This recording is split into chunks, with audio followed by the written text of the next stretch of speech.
திராவிட முன்னேற்றக் கழகத்தின் தலைவரும் தமிழக முதல்வருமான ஸ்டாலின் அவர்கள் மீது வழக்கு பதிவா? தமிழகத்தில் சட்ட ஒழுங்கு சீர்கேடு மிகவும் மோசமாக இருக்கிறது. கோவையில் மருத்துவக் கல்லூரியின் மாணவிக்கு ஏற்பட்டுள்ள அந்த கொடூர நிலைமை இனி யாருக்கும் வரக்கூடாது.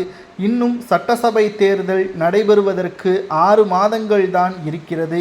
இந்த 6 மாதத்திற்குள் தமிழகத்தின் நிலைமையே மாறிவிடும் போல இருக்கிறது. திமுகவின் ஆட்சியில் வேலை வாங்கி தருவதாக கூறி சுமார் ஒரு நபரிடம் 35 லட்சம் ரூபாய் என்றும் 2000 பேரிடம் லஞ்சம் வாங்கியுள்ளார் திமுகவின் மூத்த நிர்வாகியும் மூத்த அமைச்சருமான KN நேரு.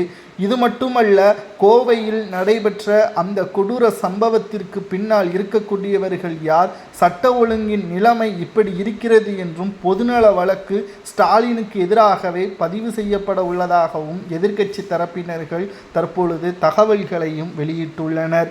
சட்டசபை தேர்தலை பொறுத்தளவிற்கு இதற்கு முன்னால் திமுக வெற்றியடைந்திருக்கலாம். மக்களவை தொகுதியில் 40 இடங்களில் புதுச்சேரியுடன் சேர்த்து திமுகவின் கூட்டணி மாபெரும் வெற்றியடைந்திருக்கலாம். ஆனால் அந்த வெற்றி அனைத்தும் எந்த ஒரு பயனையும் கொடுக்காது என்பதையும் நம்மால் இப்பொழுது பார்க்க முடிகிறது.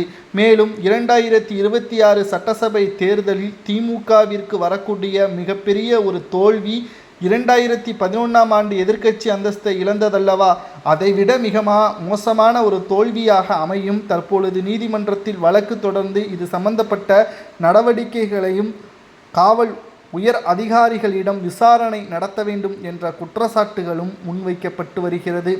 2026 சட்டசபை தேர்தல் இன்னும் 6 மாதங்களில் நடைபெற உள்ள நிலையில் தமிழகத்தில் நடக்கக்கூடிய அசம்பாவிதங்களை இன்னமும் கண்மூடி பார்த்து கொண்டிருக்கின்ற ஸ்டாலின் அவர்கள் முதல்வராக இருப்பதற்கு தகுதியா என்ற ஒரு விமர்சனங்களும் சமூக வலைதளங்களில் வைரலாகவே பரவி வருகிறது.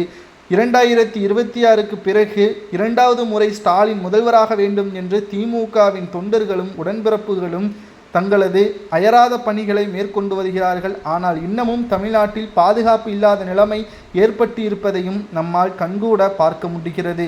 மேலும் திமுகவிற்கு எதிராக வழக்கு பதிவு செய்தால் அவர்களுக்கு நீதிமன்றம் என்ன தண்டனை வழங்கலாம் என்பதை பொதுமக்களாகிய உங்களது கருத்துக்களை மறக்காம கமெண்ட் வாயிலாக கூறுங்கள்.